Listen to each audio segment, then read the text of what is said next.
They sent her the invitation as a joke, printed her name on expensive cardstock, addressed the envelope to the apartment building where she'd lived senior year, and laughed about how she'd probably show up in thrift store clothes, still quiet, still awkward, still the girl they'd spent 4 years treating like she was invisible. They wanted to see her fail again, wanted to watch her sit alone while they flaunted their modest successes, wanted one more opportunity to feel superior to the girl who'd never fought back, never defended herself, never given them the satisfaction of breaking down in front of them. What they didn't know, what they couldn't have known, was that the quiet girl they remembered, the one who'd eaten lunch alone and worn the same 3 outfits on rotation and never spoke unless spoken to, had spent the past 10 years building an empire while they'd been busy posting about their entry-level jobs and starter homes. And when her Gulfstream G650 touched down at the private airfield adjacent to the reunion venue, when she stepped out in clothes that cost more than their cars, when hotel staff rushed to greet her by name and security cleared a path through the room, every person who'd ever laughed at her realized they'd made a terrible miscalculation. You are about to witness what happens when people who peaked in high school invite someone they underestimated to prove they're still on top, and discover that the hierarchy they'd clung to for a decade had reversed so completely that they weren't even in the same stratosphere anymore. The idea started, as most cruel ideas do, over drinks. It was a Tuesday evening in late August, exactly 10 weeks before the scheduled reunion date. 4 women sat at a high-top table in a trendy wine bar in Scottsdale, Arizona, the kind of place with Edison bulbs hanging from exposed pipes, chalkboard walls advertising organic wines, and a clientele of young professionals who thought drinking rosé made them sophisticated. The women were all 32 years old, all graduates of Paradise Valley High School, class of 2013, all members of what had been the popular crowd, cheerleaders, student council, the girls who'd ruled the social hierarchy with the casual cruelty that teenagers wield when they've been given power without wisdom. Jessica Morrison was the self-appointed leader of the group then and now. She'd been head cheerleader, prom queen, the girl whose Instagram aesthetic of perfectly filtered brunches and Masha blessed captions suggested a life of enviable success. In reality, she was a pharmaceutical sales rep who lived in a 1-bedroom apartment she could barely afford, and whose engagement to her college boyfriend had ended badly 3 years ago, though she'd never removed the photos from social media because the comments had been too flattering. Beside her sat Amanda Chen, former student body president, now a middle manager at a tech company whose title sounded impressive, senior customer success strategist, but whose job consisted mostly of managing complaints from angry clients and whose salary was adequate but unremarkable. She had married her high school sweetheart, had a 2-year-old daughter, and spent most of her mental energy trying to convince herself that she was happy with the suburban life she'd fallen into. Across from them were the twins, Brittany and Lauren Walsh, both blonde, both perpetually tanned, both working as real estate agents for their father's agency, selling mid-range homes in decent neighborhoods, and posting photos that made it look like they were closing million-dollar deals, when in reality they were fighting for every commission in an oversaturated market. They were planning the 10-year reunion, officially as volunteers, unofficially because they wanted to control the narrative, to curate who would be celebrated and who would be quietly excluded, to maintain the social order that had made them important in high school and that they desperately wanted to believe still mattered. "We need to make the invitation list soon," Amanda said, scrolling through her phone where she'd been compiling names from their old yearbook. "The venue needs a final head count by October 1st. And we need time for people to RSVP, book hotels if they're coming from out of town, all that." "Who are we definitely inviting?" Lauren asked, sipping her wine. "A mediocre Pinot Grigio that the bar charged $14 a glass for, but that came from a $8 bottle. Obviously all the popular kids," Jessica said, using the term without irony, without recognizing how pathetic it was to still define people by high school hierarchies a decade later. The athletes, the cheerleaders, student council, the people who actually mattered. "What about the others?" Brittany asked. "Like, do we invite the whole class or just our people?" "We have to invite everyone," Amanda said reluctantly. "If we make it selective, it looks bad. Like, we're still clinging to high school drama." Which we're not. This was a lie, and everyone at the table knew it. Fine, we'll invite everyone, Jessica said, but we can control who actually shows up by making it expensive enough to filter people out. We're doing it at the Phoenician Resort, right? We can charge $150 per person. Call it a venue fee to cover the ballroom, the catering, the open bar. Most people won't want to spend that much to see people they didn't like in high school anyway. The conversation continued. Details about the catering menu, about whether to have a DJ or a live band, about the color scheme for the decorations. Then Jessica pulled up the yearbook from their senior year on her iPad, the one the school had digitized and made available online, and they started going through the class page by page. "Oh my God, remember him?" Lauren pointed at a photo. "He was so weird."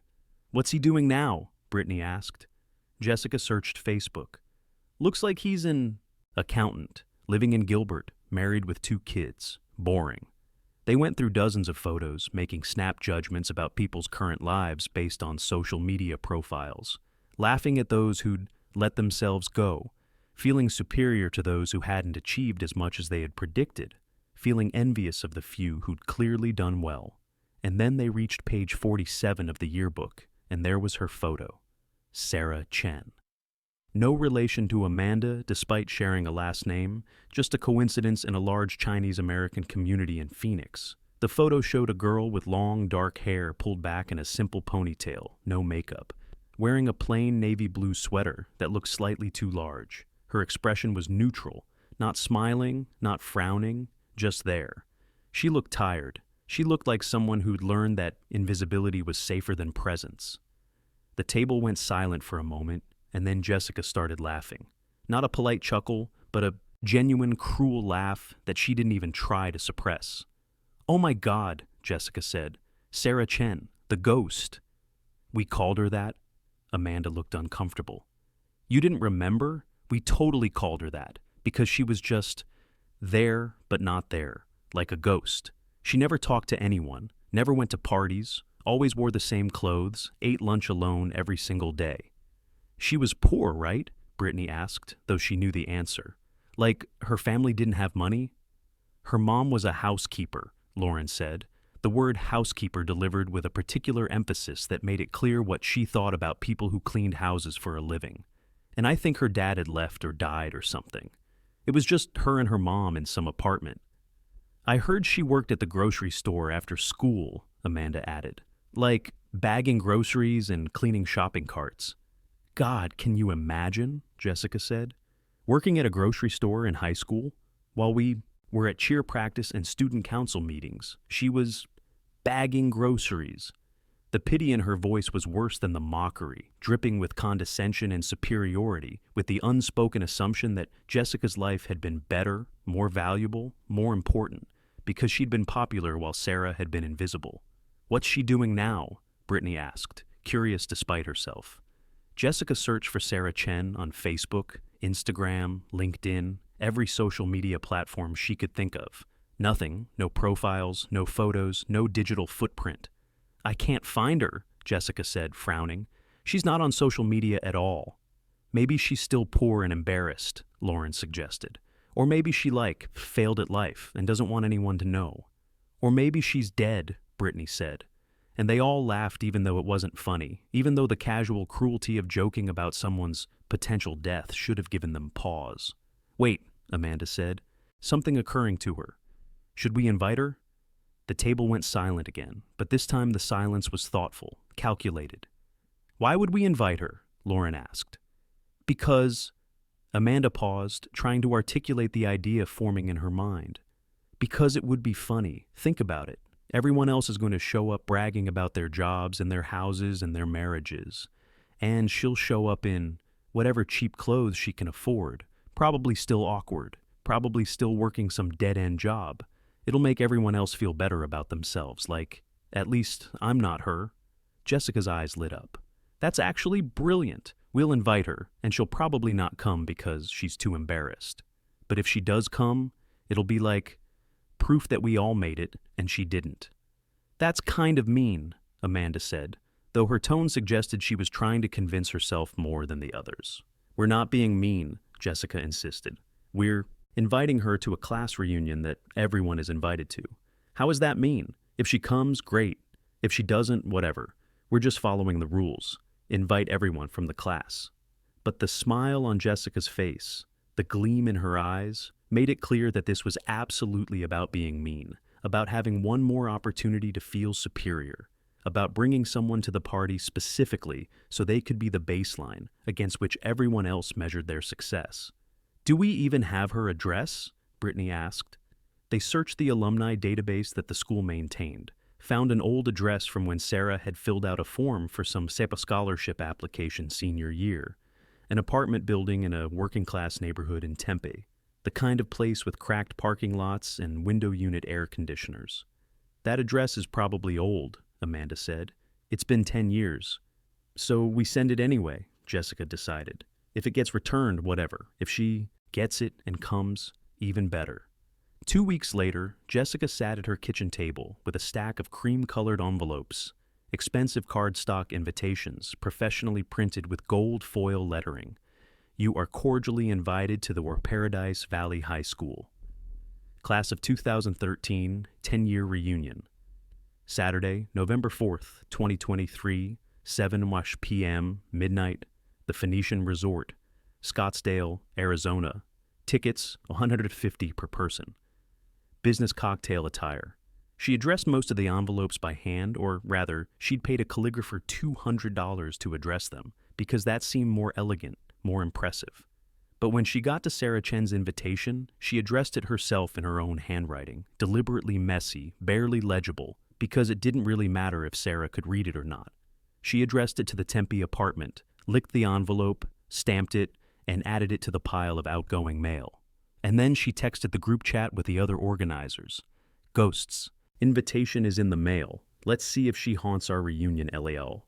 The response was a string of laughing emojis and comments. "OMG, yes. This is going to be so good. Can't wait to see what she looks like now.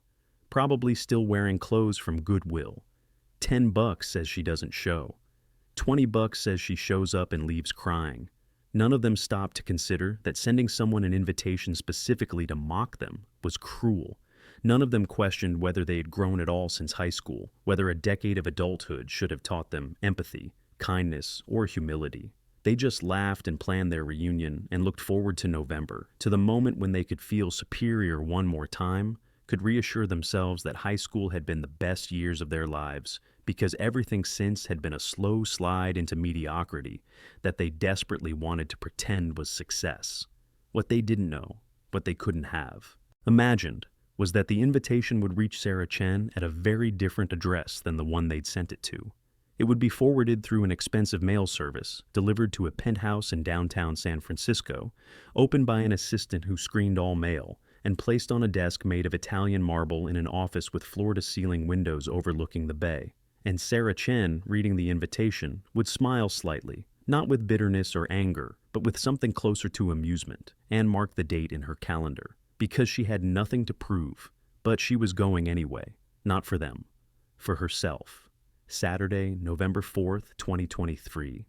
The Phoenician Resort in Scottsdale was the kind of place designed to impress people who'd never been anywhere truly impressive. A sprawling luxury resort with 45 rooms, championship golf courses, multiple swimming pools with waterfalls and cabanas, and a general aesthetic that screamed expensive without quite achieving elegant. The Paradise Valley High School class of 2013 10-year reunion was being held in one of the resort's smaller ballrooms, the Sonoran Ballroom, which could accommodate up to 200 people. But tonight was set for approximately 120, the number who'd actually RSVP'd and paid the $150 ticket price that Jessica had deliberately set high to exclude people she deemed unworthy. The room had been decorated in the school colors, burgundy and gold. Gold tablecloths covered round tables arranged around a central dance floor. Burgundy napkins folded into fan shapes stood at each place setting. Centerpieces featured burgundy and gold balloons anchored by weights wrapped in gold tissue paper. A banner hung behind the DJ booth. Paradise Valley High School, class of 2013, 10 years later. with a photo montage of old yearbook pictures and current photos that people had submitted. By 7:30 p.m., the ballroom was filling up. People arrived in clusters, couples who'd stayed together since high school, groups of friends who'd maintained their connections, individuals who'd flown in from other states specifically for this event because they missed the validation that high school popularity had provided and hoped to reclaim it for one night. The dress code was business cocktail attire, which in practice meant a wide range of interpretations. Most of the men wore dress shirts and slacks, some with sport coats, a few in full suits. The women had put more effort in, cocktail dresses from Nordstrom or Macy's, heels that would hurt by 9 p.m., jewelry that was nice but not expensive, hair professionally blown out at salons that afternoon, makeup applied with the goal of looking successful, youthful, like the past decade had been kind. Jessica Morrison had spent 3 hours getting ready. She wore a burgundy cocktail dress from Rent the Runway, a designer piece she couldn't afford to buy, but could rent for $80, which felt like a reasonable price to pay to look wealthy. Her hair was styled in loose waves. Her makeup was professionally applied. She'd paid for a makeup artist to come to her apartment. Another $150 expense she'd put on a credit card. She wore her grandmother's pearls because they looked expensive, even though they weren't particularly valuable. And she'd borrowed designer heels from a friend because the shoes made an outfit, and she wanted people to notice.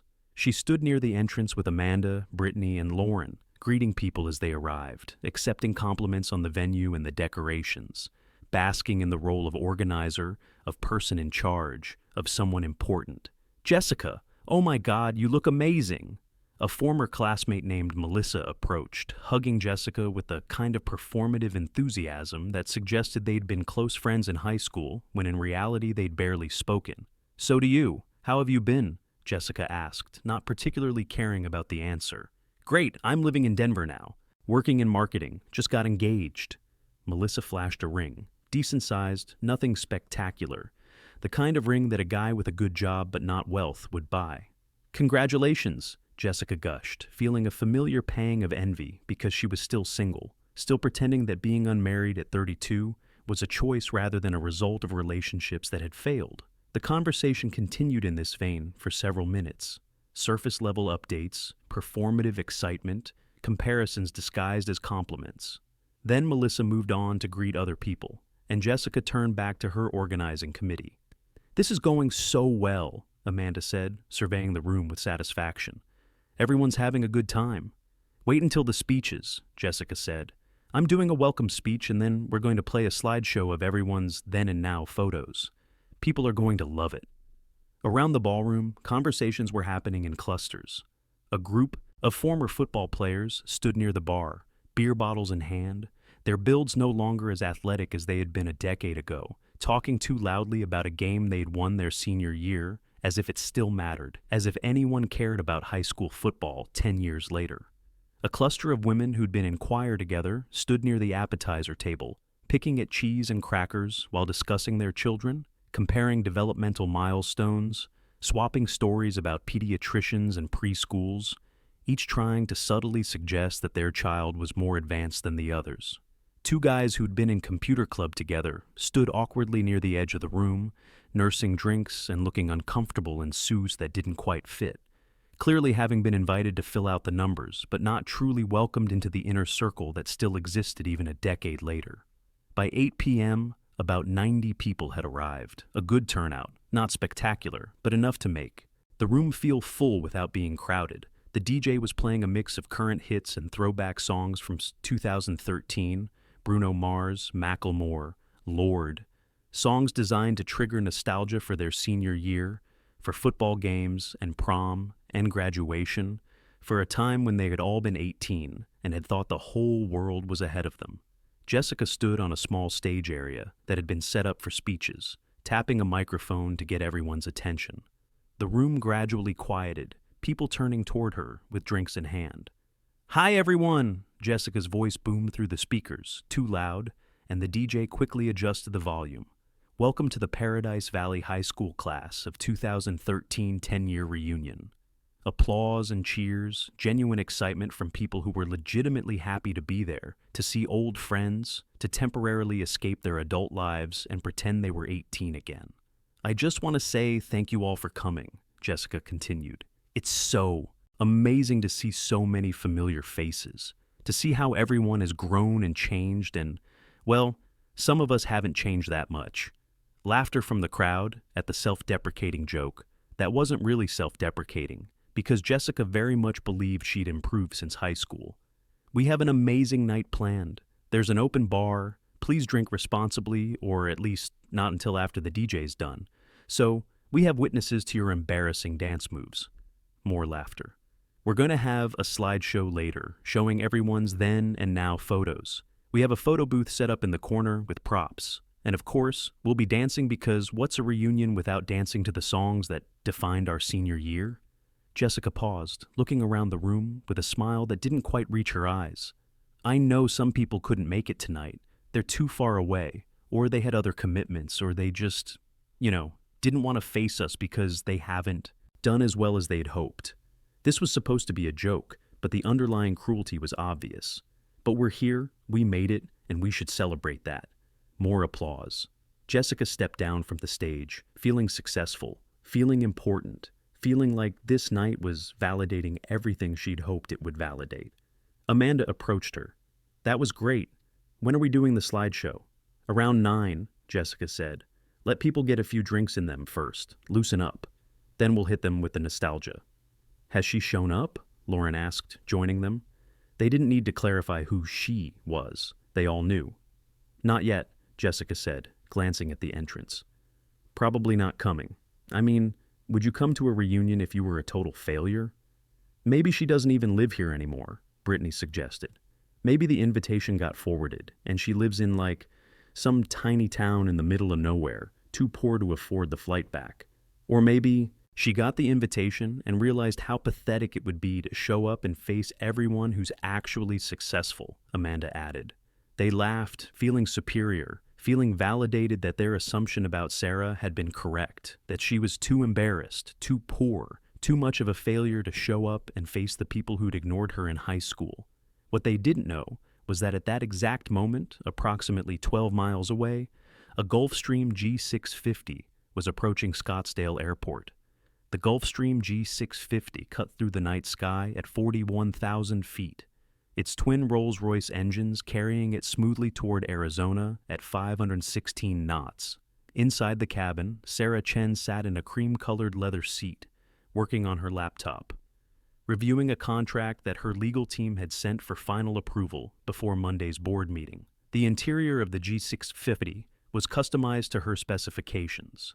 8 seats configured for maximum workspace and comfort, a full galley with espresso machine and wine cooler, a private bedroom in the rear with a full-size bed, maple wood paneling throughout, and Wi-Fi that allowed her to work seamlessly at cruising altitude.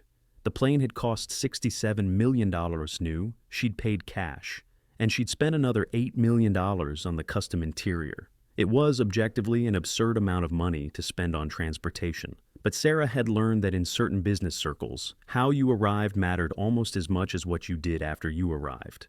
A private jet wasn't just transportation, it was a signal. It said, I value my time, I don't wait, I operate at a different level.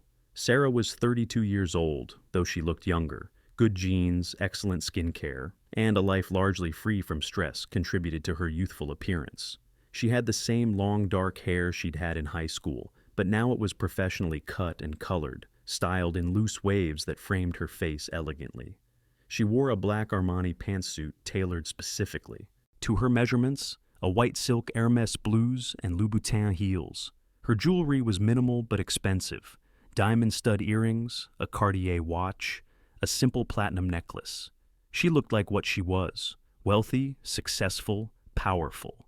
Nothing like the quiet, invisible girl from Paradise Valley High School. Ms. Chen, the captain's voice came through the cabin speakers. We're beginning our descent into Scottsdale. Should be on the ground in approximately 15 minutes. Weather is clear, temperature 72 degrees. Thank you, Captain Morrison, Sarah said, her voice calm and professional. She closed her laptop and tucked it into her Hermes briefcase, a $9,000 bag that held her work essentials. She looked out the window at the lights of Phoenix sprawling below, at the familiar grid of the city she'd grown up in. She hadn't been back in 10 years, not once since graduating from high school and leaving for Stanford on a full scholarship that had been her ticket out of poverty, out of invisibility, out of the life that people like Jessica Morrison had assumed would be her permanent fate. Sitting across from her was Michael Torres, her executive assistant, a Harvard MBA graduate who managed her schedule, her travel, her logistics with ruthless efficiency. He was 28, impeccably dressed in a tailored suit, and was currently reviewing the details of the evening on his iPad. "The car will be waiting on the tarmac," Michael said. "Security is already at the Phoenician coordinating with hotel staff. They've been briefed to maintain discretion. No announcements, no fanfare, just smooth entry through the service entrance if you prefer." "No," Sarah said quietly. "Front entrance?" Michael looked up, surprised. Sarah typically preferred discretion, typically avoided attention, typically moved through spaces with minimal disruption. "Front entrance? They'll see you arrive." "That's the point," Sarah said. Michael nodded, understanding. He'd worked for Sarah for 3 years and had learned to read her moods, her intentions, her strategic decisions. This wasn't about revenge. It was about what? Closure? Proving a point? Simply being present as herself rather than as the ghost they'd expected? He wasn't sure, but he'd learned not to question her judgment. The plane descended smoothly, touching down on runway 21 at Scottsdale Airport with barely a bump. It taxied to the private aviation terminal, a separate facility from the main commercial airport, designed for private jets, corporate aircraft, and people wealthy enough to avoid TSA lines and public terminals. As the plane came to a stop, Sarah could see the ground crew already approaching, along with a black Mercedes S-Class that had pulled up to the plane's stairs, her car. Arranged by Michael because details mattered. The plane's door opened, stairs extending smoothly. Sarah stood, straightening her jacket, checking her appearance briefly in the mirror near the galley. Perfect, professional, powerful. She descended the stairs with Michael following. The November evening was cool but pleasant, the Arizona air dry and clear. The Mercedes driver, a professional from a company Sarah's assistant had contracted, stood at attention, opening the rear door as she approached. "Good evening, Ms. Chen," he said respectfully. "Good evening," Sarah replied, sliding into the back seat. The interior smelled like leather and expensive car freshener. Michael sat beside her, iPad already open. "ETA to the Phoenician is 17 minutes, the driver said. "Traffic is light." As they pulled away from the airport, Michael reviewed the details one more time. Security confirmed the event is in the Sonoran Ballroom. Approximately 90 attendees currently inside. No VIP list, open seating, cash bar despite the ticket price. He paused. "You're sure about this?" "I'm sure," Sarah said. The truth was, she almost hadn't come. When the invitation had arrived at her San Francisco office, forwarded from the old Tempe address by a mail service that tracked her former addresses and sent everything to her current location, she'd almost thrown it away without opening it. Paradise Valley High School. 10-year reunion.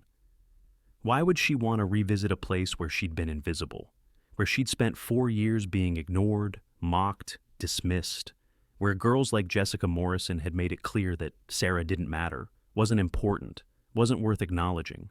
But then she'd opened the invitation, more from curiosity than interest, and had seen the $150 ticket price. And she'd understood. They'd made it expensive deliberately, to filter people out, to ensure that only the right people came, the successful people, the ones who could afford to spend $150 on a night of nostalgia. And Sarah had realized that they'd priced it that way, assuming she couldn't afford it, assuming she was still poor, assuming she'd stayed in the same place. They'd left her a decade ago. The assumption had amused her more than angered her, because it revealed so clearly how little they'd paid attention, how completely they'd underestimated her, how thoroughly they'd missed who she actually was. So, she'd decided to come. Not to prove anything. She had nothing to prove to people she didn't respect. But because she was curious, curious to see if they'd changed, curious to see if a decade had taught them anything, curious to simply be present as herself rather than as the ghost they remembered. The Mercedes glided through Scottsdale's streets, past palm trees and luxury car dealerships and high-end restaurants. The Phoenician resort appeared ahead, its grounds lit up beautifully, the main entrance flanked by landscaped gardens and fountains. The car pulled up to the main entrance, not the service entrance where staff arrived, but the grand front entrance where guests arrived. A valet immediately approached. "Good evening. Welcome to the Phoenician," he said professionally. Michael stepped out first, then held the door for Sarah. She emerged from the car with the kind of graceful confidence that comes from knowing exactly who you are and not needing anyone else's validation. Hotel staff recognized her immediately, not because they knew her personally, but because Michael had briefed them, because security had coordinated, because when someone arrives in a private car from a private jet, the staff pays attention. "Ms. Chen," the front desk manager approached, having been alerted that she was arriving. "Welcome. Everything is arranged as your assistant requested." "Thank you," Sarah said simply. She walked through the resort's lobby. Marble floors, chandeliers, art pieces that were expensive but generic. The Sonoran ballroom was on the second floor, accessible via a grand staircase or an elevator.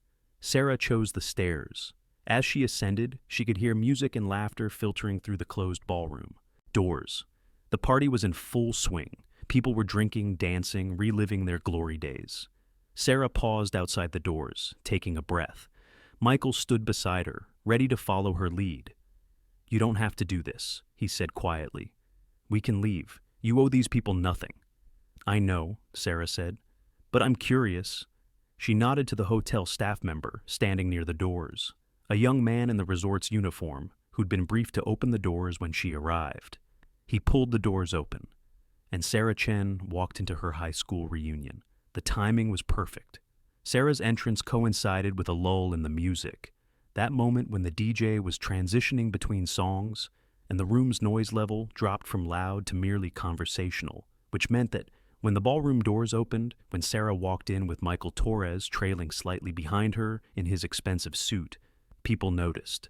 Not everyone immediately. The room was large. People were scattered at different tables, and Sarah had entered from the side rather than through the main entrance that most guests had used. But the staff noticed. The bartender, who'd been briefed, the catering manager who'd been told to expect a VIP arrival, the security personnel stationed discreetly near the exits, who'd been coordinating with Sarah's team, and their reaction, the subtle shift in posture, the increased attentiveness, the way they moved as if someone important had just arrived, caused others to notice. A woman named Rachel Harper, who'd been in Sarah's AP English class and had actually been kind to her occasionally, was the first to recognize her.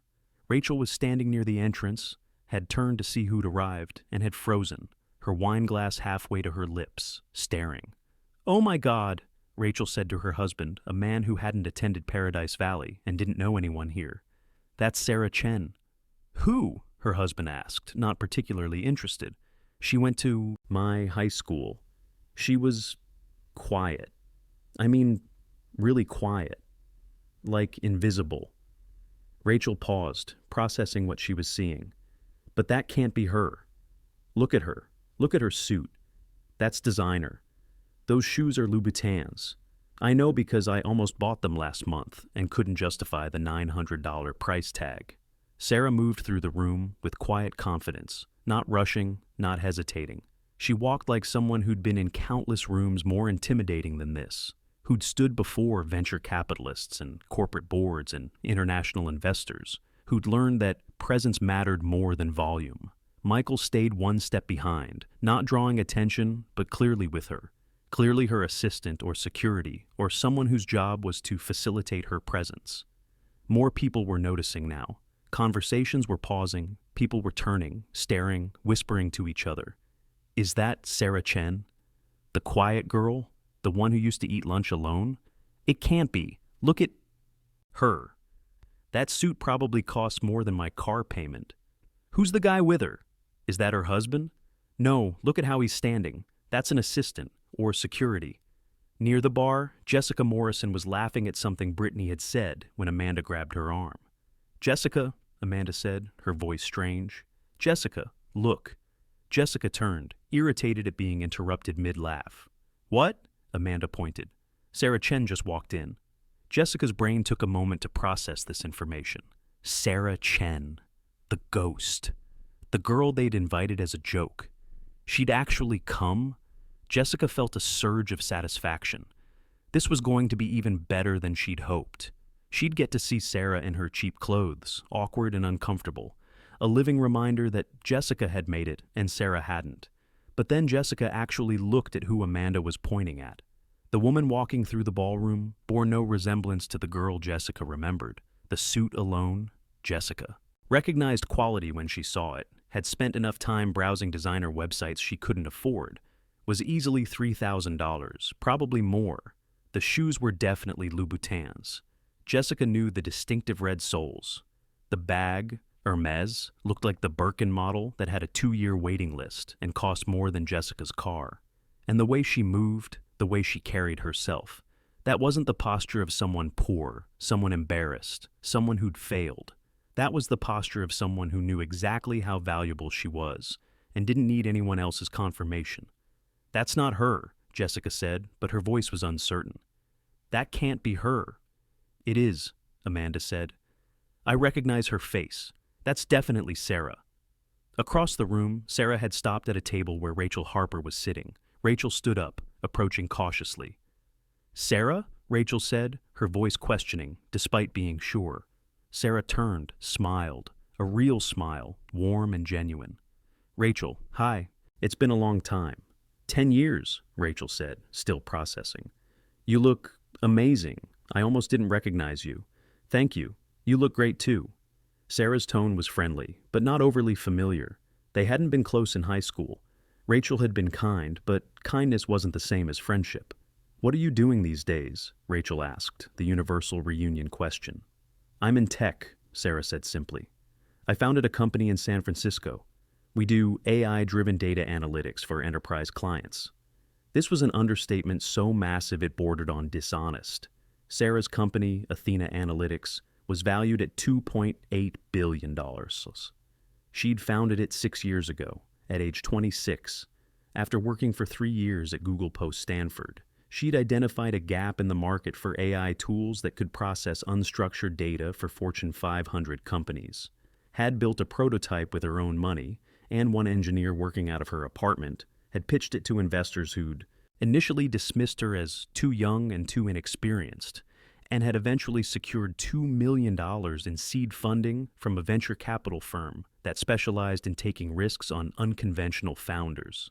The company had grown exponentially. They now had 400 employees, offices in San Francisco, New York, London, and Singapore, contracts with 73 Fortune 500 companies, annual revenue of $340 million.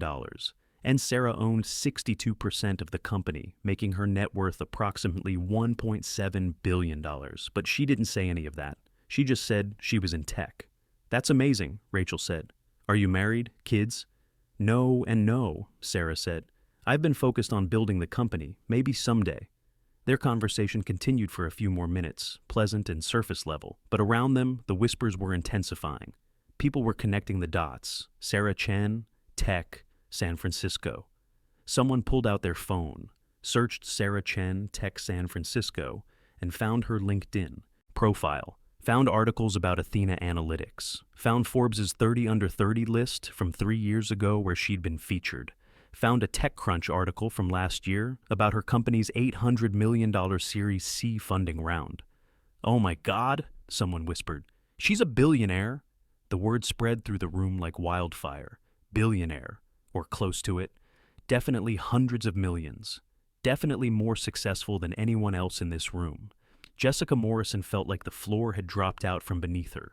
This couldn't be real. Sarah Chen, quiet, poor, invisible Sarah Chen, was a billionaire.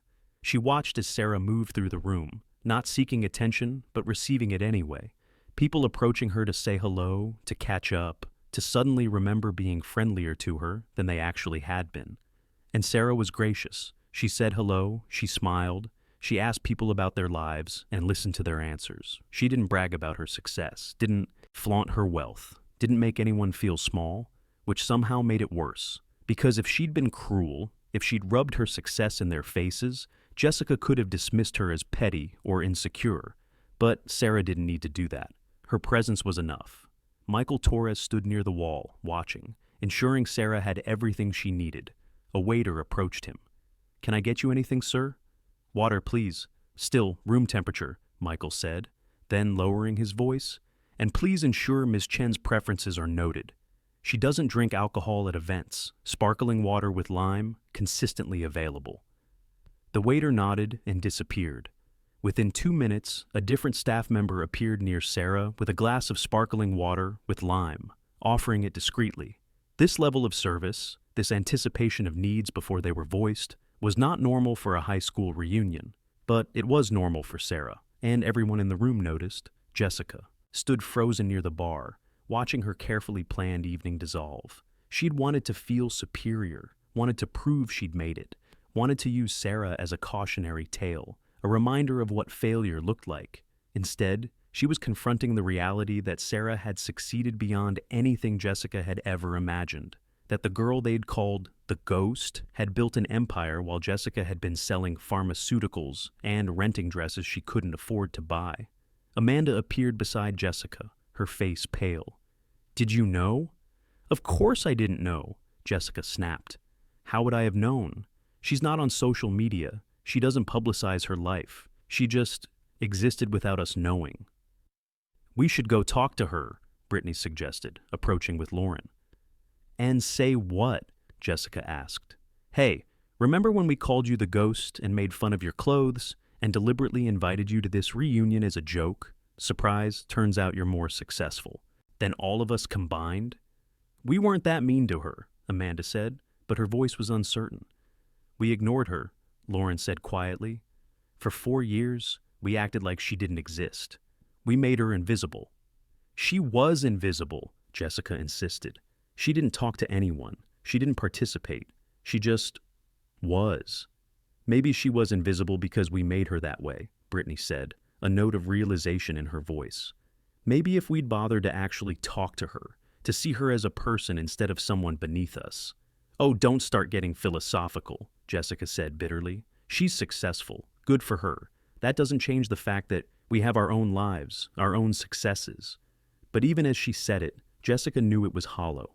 Because her life, her rented dress, her borrowed shoes, her entry-level sales job, her empty apartment, her failed engagement, suddenly felt very small compared to the woman across the room, who'd arrived in a private jet and moved through the world with the quiet confidence of someone who'd earned every bit of her success. The DJ, who'd been playing upbeat reunion-appropriate music, paused to let Jessica make another announcement. This was supposed to be the moment where they unveiled the Then and Now slideshow, where people would ooh and ah over how everyone had changed or stayed the same. Jessica took the microphone reluctantly, acutely aware that everyone in the room was now comparing her to Sarah, measuring her against a standard she couldn't possibly meet. "Hey everyone," Jessica said, her voice lacking its earlier confidence. "So, we put together a slideshow of everyone's photos, your senior year picture, and a current photo. It's a fun look at how we've all changed over 10 years. The lights dimmed, the DJ started the slideshow, photos appearing on a screen behind him in sequence. Each slide showed a yearbook photo on the left and a current photo on the right, with the person's name underneath. The first few were met with laughter and commentary. "Oh my God, look at Brad's hair. Sarah, wait, different Sarah. You haven't aged at all. Is that really you, Mike? You look so different with the beard." Then Sarah Chen's slide appeared. On the left, the yearbook photo they'd all remembered. Plain navy sweater, hair pulled back, no makeup, tired expression. The photo of a girl who'd learned to be invisible. On the right, a current photo that someone had pulled from her LinkedIn profile. Professional headshot, tailored suit, confident expression. The photo of a woman who'd succeeded beyond anyone's imagination. The room went completely silent. No laughter, no commentary. Just silence as people processed the visual representation of how completely they'd underestimated her. Someone had submitted their high school photo, showing them as homecoming king. Their current photo showed them as a middle manager at an insurance company. A decent job, nothing spectacular. Compared to Sarah's transformation, it looked insignificant. Another slide. Cheerleader in high school, now a stay-at-home mom. Nothing wrong with that. But compared to Sarah's success, it highlighted what they'd all been forced to confront. That high school popularity hadn't predicted anything about success in the real world. The slideshow continued, but the energy had shifted. What had been intended as a celebration now felt like a reminder of mediocrity. Because regardless of what anyone in this room had achieved, Sarah had achieved more. When the slideshow ended, the lights came back up. People clapped politely, but the enthusiasm was gone. Jessica didn't make another speech. She just sat down at her table, staring at her wine glass, wondering how this had gone so wrong. Across the room, Sarah stood talking to a group of people who'd been in her AP classes, the academic students who'd been friendly, if not exactly friends. They were asking her about her company, about San Francisco, about the tech industry. "So, what made you decide to start your own company?" someone asked. Sarah considered the question. "I saw a problem that needed solving. I had an idea for a solution, and I realized that if I wanted it done right, I'd have to do it myself." "Were you scared? Starting a company is risky." "Of course I was scared," Sarah said honestly. "But I was more scared of working for someone else for the rest of my life, building their vision instead of my own. Fear is useful. It focuses you, but it shouldn't paralyze you." The conversation continued, substantive and engaging. Sarah was articulate, thoughtful, willing to discuss her work with people who were genuinely interested. But then someone asked the question that had been lurking beneath the surface all evening. "Did you stay in touch with anyone from high school?" Sarah paused. "No, I didn't." "Any particular reason?" Sarah looked around the room at the people who had ignored her for 4 years, who'd made her feel invisible, who'd invited her to this reunion as a joke, without realizing that the joke was on them. "High school wasn't a particularly happy time for me," she said simply. "I was focused on survival, helping my mom pay rent, working after school, keeping my grades up so I could get scholarships. I didn't have time or energy for socializing, and people weren't particularly interested in being friends with someone like me. Someone like you? Poor, quiet, different." Sarah's tone wasn't bitter, just factual. "It's fine. It taught me to rely on myself, to not need validation from people who didn't value me. In a way, being invisible in high school was probably the best thing that could have happened. It made me independent." The words were calm, measured, not accusatory, but they landed like an indictment, because everyone in this room had contributed to her invisibility. Some actively through mockery and exclusion, others passively through indifference. But they'd all been complicit in treating her like she didn't matter, and now she mattered more than any of them. Jessica, who'd been listening from across the room, felt something crack inside her. Not guilt exactly, she wasn't ready to admit she'd been wrong, but something close to it. A recognition that she'd been cruel for no reason other than cruelty felt good when you were powerful and someone else was weak. Amanda approached Jessica carefully. "Should we talk to her?" "What would we say?" Jessica asked. "I don't know. Congratulate her? Apologize for being shitty in high school?" "We weren't shitty," Jessica insisted weakly. "Jessica, we literally invited her to this reunion as a joke. We wanted to laugh at her. We assumed she'd failed at life and we could feel superior." Amanda's voice was quiet but firm. "That's pretty shitty." Jessica didn't respond, because Amanda was right and they both knew it. Across the room, Sarah checked her watch, a Cartier, probably $40,000, and said something to Michael. He nodded and pulled out his phone. 5 minutes later, Michael approached Sarah discreetly. "Car's ready whenever you are." Sarah nodded. She'd been at the reunion for 45 minutes. She'd said hello to people who'd been kind. She'd been gracious to people who'd been neutral. She'd ignored people who'd been cruel, because engaging with them would suggest they mattered enough to warrant her attention. She'd come out of curiosity. She'd satisfied that curiosity. Now she was ready to leave. She said goodbye to Rachel and a few others who'd been kind, wished them well sincerely, and walked toward the exit with Michael. As she passed Jessica's table, Jessica stood up abruptly. "Sarah." Sarah stopped, turned, looked at Jessica with calm, assessing eyes. Jessica struggled for words. "Congratulations on your success." "Thank you," Sarah said simply. I'm sorry high school was difficult for you." Sarah studied Jessica for a moment. This wasn't an apology. It was an attempt at absolution, at making Jessica feel better about her cruelty by pretending it had been unintentional. "High school was a long time ago," Sarah said. "I don't think about it much anymore." And that, more than anything else, was devastating. Because it revealed that Jessica and her friends, who'd spent a decade clinging to high school hierarchies, who'd organized this reunion to relive their glory days, who'd invited Sarah specifically to feel superior, didn't matter to Sarah at all. She'd moved on, completely. They were barely a memory. Sarah nodded politely and walked out of the ballroom, Michael trailing behind her. The room watched her leave, watched as hotel staff opened doors for her, watched as security personnel nodded respectfully, watched as she disappeared down the grand staircase toward the exit. 5 minutes later, someone near the window said, "Oh my God, there's a car waiting for her." People crowded to the windows overlooking the front entrance. They watched as Sarah emerged from the resort, as a black Mercedes pulled up, as the driver opened the door with the kind of deference usually reserved for dignitaries. They watched as she got in, as the car pulled away smoothly, as she disappeared into the night. "Where do you think she's going?" someone asked.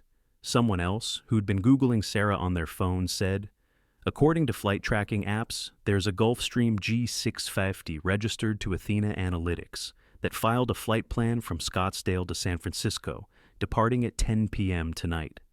She flew here in a private jet, a $67 million private jet." The room absorbed this information in silence. The reunion continued after Sarah left. People drank more, laughed less convincingly, danced with diminishing enthusiasm. But the energy had fundamentally changed, because they'd all been confronted with an uncomfortable truth. That high school popularity had predicted exactly nothing about real-world success, that the girl they had dismissed as irrelevant had built an empire while they'd been chasing the validation of people who didn't matter. Jessica sat at her table, staring at her expensive rented dress, her borrowed shoes, her carefully curated facade of success, and realized that she'd spent 10 years trying to prove she'd made it to people whose opinions didn't matter, while Sarah had spent 10 years actually making it. Epilogue: The aftermath. The story of Sarah Chen's arrival at her high school reunion spread quickly through social media and local news. Someone had filmed the moment she'd walked in, had captured the room's reaction, had posted it online with the caption, "Girl they called the ghost in high school shows up to reunion as a billionaire." The video went viral, millions of views, thousands of comments. Most of the comments were celebratory. "This is the kind of revenge I live for." She didn't even have to say anything. She didn't even have to say. Her presence was enough. The best revenge is massive success. Those people who bullied her must feel so stupid now. But some comments were more thoughtful. Notice she didn't brag or rub it in their faces. That's real class. She probably doesn't even think about those people anymore. That's the real win. High school popularity is the worst predictor of future success. Articles were written. "Tech billionaire crashes high school reunion," one headline read. Though Sarah hadn't crashed anything, she'd been invited, however insincerely. Forbes published a profile piece about her company and her background. The article mentioned her humble beginnings, daughter of a single mother who worked as a housekeeper, scholarship student at Stanford, self-made entrepreneur who had built a billion-dollar company before 35. The article also mentioned, briefly, that she'd attended her 10-year high school reunion and had been greeted with surprise by former classmates who hadn't kept in touch. Sarah didn't comment on any of it. She returned to San Francisco, to her work, to the company she was building. The reunion was just a footnote, a brief interruption in a very full life. But for the people who'd been at that reunion, it was a watershed moment. Jessica Morrison deleted her Instagram account 2 weeks later. She couldn't bear to keep posting her carefully curated life of modest success, knowing that everyone who saw it would compare her to Sarah and find her lacking. She quit her pharmaceutical sales job 3 months later and went back to school to get a master's degree in something she actually cared about: public health. It took her 2 years, but she graduated and found work with a nonprofit that vaccinated children in developing countries. The work paid less than sales, but it mattered more. She never forgot the lesson Sarah had taught her without saying a word. That validation from people you don't respect is worthless. That success isn't about appearing successful on social media, that the only opinion that matters is your own. Amanda Chen, no relation to Sarah, reconciled with the fact that being a middle manager and a mother was enough. She stopped comparing herself to others, stopped trying to prove she'd made it, and focused on being present for her daughter and finding satisfaction in the small victories of daily life. The Walsh twins, Brittany and Lauren, continued selling real estate, but stopped pretending they were more successful than they were. They still worked for their father, still struggled for commissions, but they stopped defining their worth by their sales numbers and started finding value in the relationships they built with clients. And Rachel Harper, who'd been kind to Sarah when kindness wasn't cool, reached out via LinkedIn and sent a message. "It was good to see you at the reunion. I'm sorry high school was hard. For what it's worth, I always thought you were smart and kind, and I'm not surprised you've been so successful. If you're ever in Phoenix, let me know. I'd love to get coffee and actually catch up." Sarah responded, "Thank you, Rachel. I appreciate that. Next time I'm in Phoenix, I'll let you know." She never did go back to Phoenix for a personal visit. There was nothing there for her except memories of a time when she'd been invisible, underestimated, dismissed. But sometimes, when she was working late in her San Francisco office, when the weight of running a billion-dollar company felt heavy, when the pressure of being responsible for 400 employees and tens of millions in investor capital seemed overwhelming, she'd remember that reunion. Remember walking into that ballroom. Remember the moment when everyone realized who she'd become. Remember that she'd survived being invisible and had emerged more visible than any of them could have imagined. And she'd smile slightly, close her laptop, and go home to her penthouse with its view of the bay, secure in the knowledge that the best revenge wasn't the jet or the designer clothes or the billion-dollar company. The best revenge was living well, being happy, building something meaningful, and not needing their validation at all. They invited her as a joke, printed her name on expensive invitations, addressed it to the apartment where she'd lived in poverty, and laughed about how she'd probably show up in thrift store clothes still carrying the shame of being the girl nobody noticed.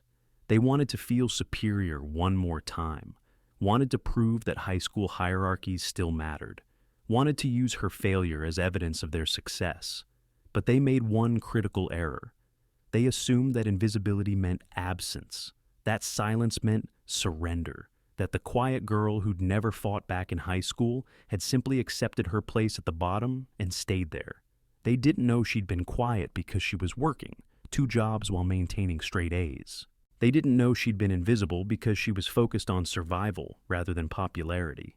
They didn't know that every insult they had hurled, every moment they'd ignored her, every time they'd made her feel less than, she'd absorbed and converted into fuel.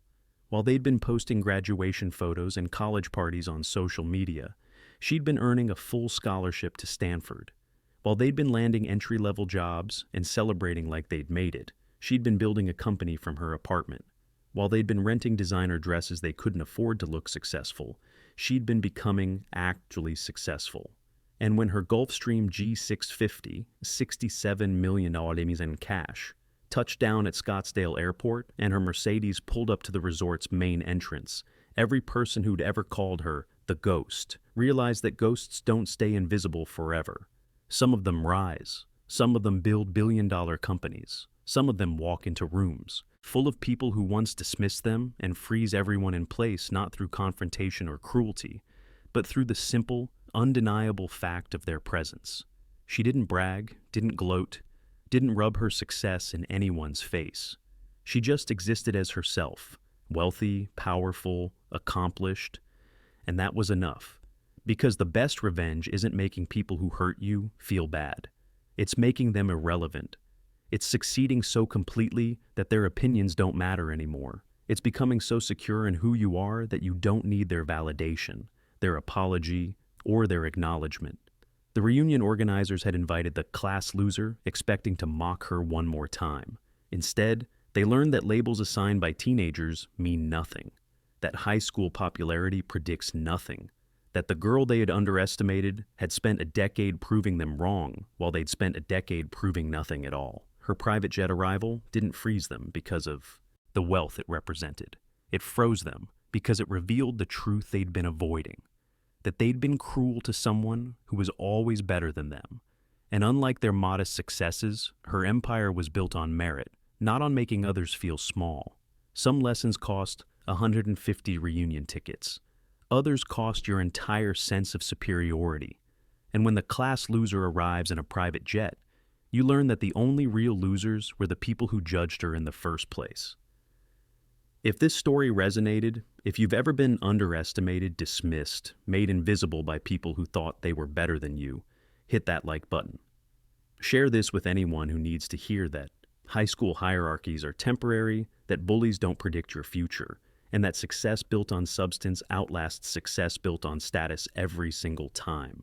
Subscribe for more stories about people who transformed silence into power, invisibility into influence, and underestimation into unstoppable achievement. Remember, the people who dismiss you today may spend the rest of their lives regretting it, not because you'll seek revenge, but because you won't need to. Your success will speak louder than their mockery ever did. And when you arrive at your moment, whether it's a reunion, a boardroom, or anywhere else, your presence will be the only statement you need to make.